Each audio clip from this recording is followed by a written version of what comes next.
Florida's real estate is crashing and people just want out. So many people's homes were destroyed by the hurricane and they can't get the insurance companies to help. They're screwed and they're moving out of Florida, and I don't blame them. In this video, I'll go over why everyone was misled by the awesomeness of moving to Florida. As a real estate investor, I look through all the BS so I can figure out exactly what's going on in a market. And here's the truth. In the Tampa market, houses aren't selling. The demand has dropped by 10% and the supply is increased by 58%. And half the listed homes have already reduced their prices because the days on market are getting so high, they need to do something to try to get these things to sell. But here's where the fun part comes in. What do you think when you see a house has been on the market for 30 days? You think something's wrong with it, right? That's what most buyers think, and this is how you can take advantage of it. If you're looking to buy a home in the Tampa area, have your realtor set you up on a 30-day search.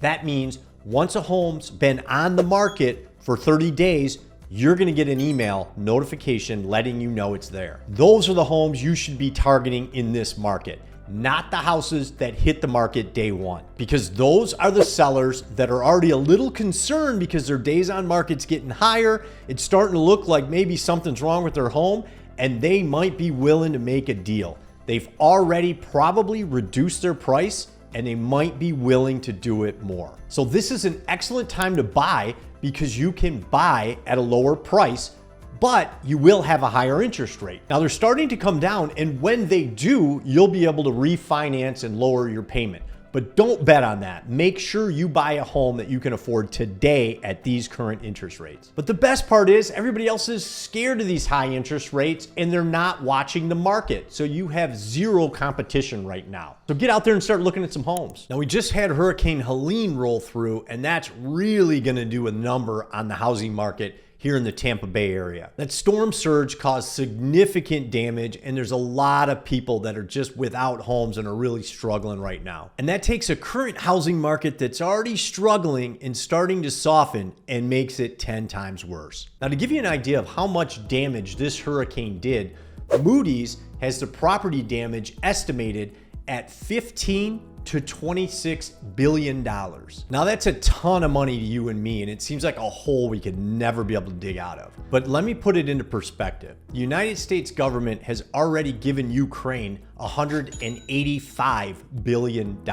I'd love to see the US direct all of its attention and focus to its US citizens and help the people that were devastated and lost everything in this hurricane. Now, because of this hurricane, you're gonna see a lot of massive selling in a lot of areas. One in particular is Shore Acres in St. Pete. This area is prone to flooding, and unfortunately, you're gonna see a lot of people wanting to get out. Now, I don't know exactly what's gonna happen with this market, but unfortunately, when they have so many people trying to sell a home in such a small area, it's gonna bring the prices down, which is sad for the people that are trying to sell there. Now, this doesn't mean that that land is not valuable. It is. One of the things you could do is knock down a home and build it to the current codes. That way, the first floor of the home is a garage and the living space starts on the second floor.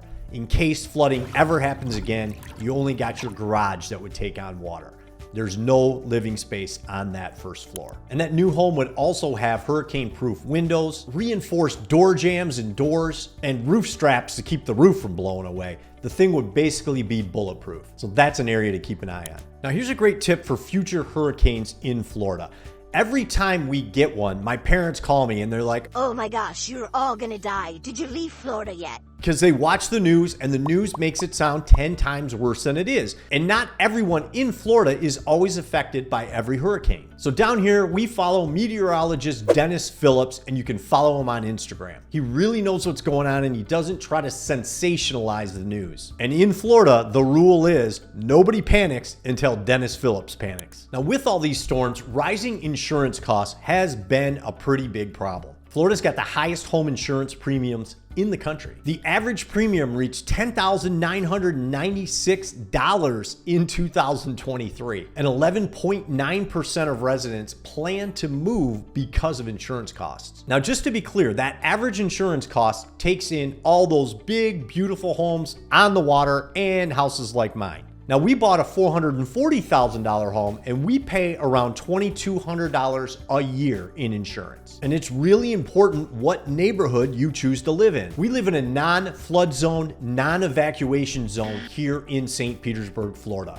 It's called Central Oak Park. And I got a bunch of videos on how we picked this neighborhood, and I'll link it at the end of this video. Now, they did a poll, and one of the #1 concerns for Floridians is losing home insurance. Over 27% of residents fear they're gonna get cut off from their insurance company. I don't know who the hell responds to these polls. But something does need to be done with the insurance here in Florida. They really need more carriers to come in. Now, the condo crisis is also leading to the Florida market crash. Condos 3 stories and above or 30 years or older must be inspected by January 1st, 2025 for structural integrity. And these condo associations don't have adequate reserves, which really is their fault for not funding it over the years. And some repairs are major costs, putting this burden on the condo owner. Now, it is their responsibility, but some of these repairs per owner are around $200,000. That's more than the price of some of their condos. And this money has to be paid in full and the repairs funded before the end of the year. And this is really bringing down the sales price of condos.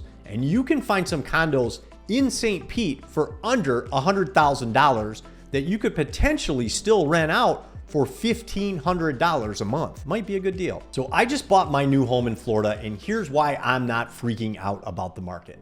This is still real estate in paradise. The value is still there, even if it's only in the land. The state's working on low or no interest loans to help these condo owners, to help them fund their assessment shortages. So that should be worked out by the end of the year. They're also working on bringing in more insurance carriers, and this is top of mind to get these insurance premiums down. So while I do see this hiccup in the market, I still think it's a time to capitalize. Because we also got the best governor in America passing laws to protect citizens instead of catering to criminals. And the quality of life down here in Florida and just the sunshine every day is incredible. I absolutely love living down here in St. Petersburg, Florida, and I'm so happy I gave up the cold and cloudy winters in Michigan. If you're serious about living here too, now's the best time to start looking for a home in Florida. You can take advantage of these market conditions because they will not be around forever. I predict the market's gonna come back with a bang, especially after they lower interest rates. And you don't wanna be competing with all the buyers that are gonna flood the market. Take advantage now. If you enjoyed this video, please don't forget to subscribe to my channel and like this video. That lets YouTube know you found value in this video and they'll share it with more people. I got another video right here I know you're gonna love. Click this video and I'll see you there.